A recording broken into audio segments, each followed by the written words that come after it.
మాత్యా అని అనిపించుకోవాలంటే ఎంతో సీనియారిటీ ఉండాలి.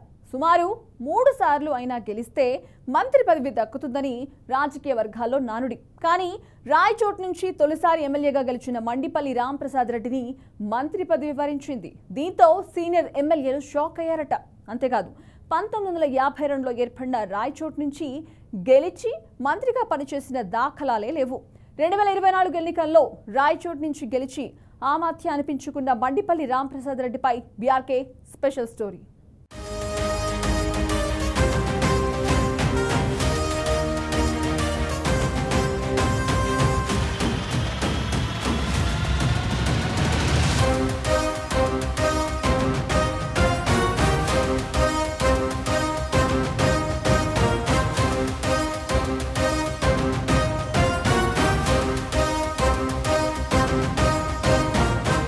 అన్నమయ్య జిల్లా రాయచోటి నియోజకవర్గంలో రాజకీయాలు ఎప్పుడూ హాట్ గానే ఉంటాయి.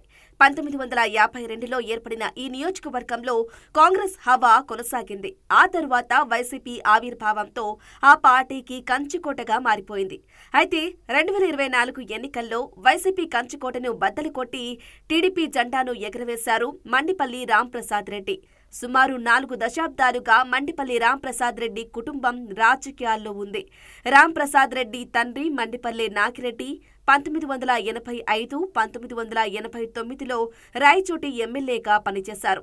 రాజకీయ నేపథ్యం ఉన్న రాంప్రసాద్ రెడ్డి 2003లో ప్రత్యక్ష రాజకీయాల్లోకి అడుగుపెట్టి నియోజకవర్గంపై పట్టు సాధించారు. ఇక 2024 ఎన్నికల్లో టీడీపీ నుంచి ఎమ్మెల్యేగా పోటీ చేసి వైసీపీ అభ్యర్థి గడికోట శ్రీకాంత్ రెడ్డిపై విజయం సాధించారు.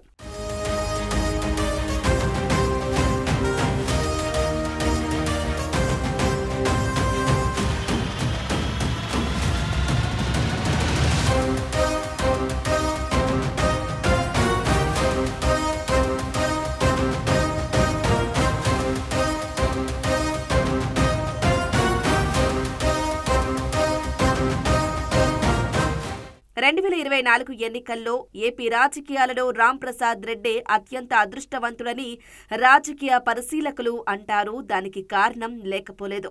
రాయచోటి నియోజకవర్గం ఏర్పాటైనప్పటి నుంచి 2019 ఎన్నికల మధ్యకాలంలో ఇక్కడి నుంచి ఎంతో మంది సీనియర్ నేతలు వరుస విజయాలు సాధించి గెలుపు జెండా ఎగురవేశారు. అయినా రాయచోటి నుంచి ఒక్కరు కూడా మంత్రి పదవి దక్కించుకోలేకపోయారు. వైసీపీ సీనియర్ నేతగా వైఎస్ జగన్ కి అత్యంత సన్నిహితుడిగా ఇదే నియోజకవర్గం నుంచి 4 సార్లు ఎమ్మెల్యేగా పనిచేసిన గడికోట శ్రీకాంత్ రెడ్డికి కూడా మంత్రి యోగం దక్కలేదు. కానీ తొలిసారి ఎమ్మెల్యే అయిన రాంప్రసాద్ రెడ్డికి కూటమి ప్రభుత్వంలో ఆమాత్య యోగం దక్కింది. రాయచోటి నుంచి తొలిసారి ఎమ్మెల్యే, అందులోనూ తొలి మంత్రిగా రికార్డు సృష్టించారు. దీంతో రాంప్రసాద్ రెడ్డిని లక్కున్న రాజకీయ నేతగా అభివర్ణిస్తారు నియోజకవర్గ ప్రజలు.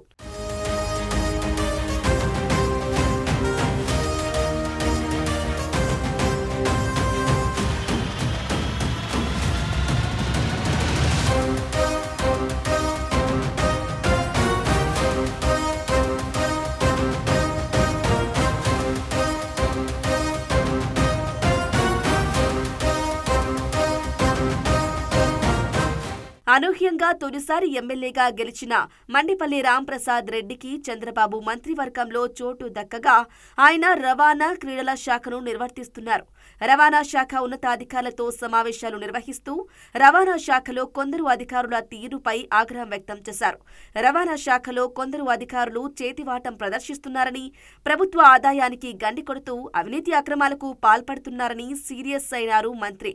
గత 5 ఏళ్లలో చౌకబియ్యం కాకినాడ పోర్టుకు అక్రమంగా తరలి వెళ్లాయని ఆరోపించారు. గతంలో అక్రమంగా ఇసుక, ఖనిజాలు తరలిస్తున్న వాహనాలపై కేసులు నమోదు చేయకపోవడంపై మంత్రి ఆగ్రహం వ్యక్తం చేశారు. అక్రమంగా ఇసుక, మైన్స్ తరలింపు వాహనాలపై చర్యలు తప్పవని వార్నింగ్ ఇచ్చిన మంత్రి గత 5 ఏళ్లలో రవాణా శాఖలో జరిగిన అవినీతి అక్రమాలపై సమూల ప్రక్షాళన చేస్తామని స్పష్టం చేశారు.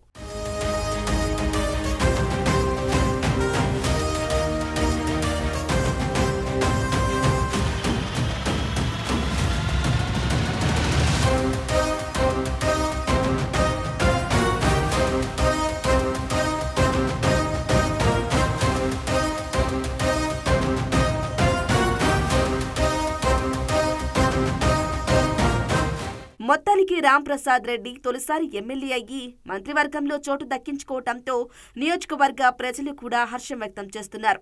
మంత్రిగా రాంప్రసాద్ రెడ్డి పనితీరు మున్ముందు ఎలా ఉంటుందో చూడాలి.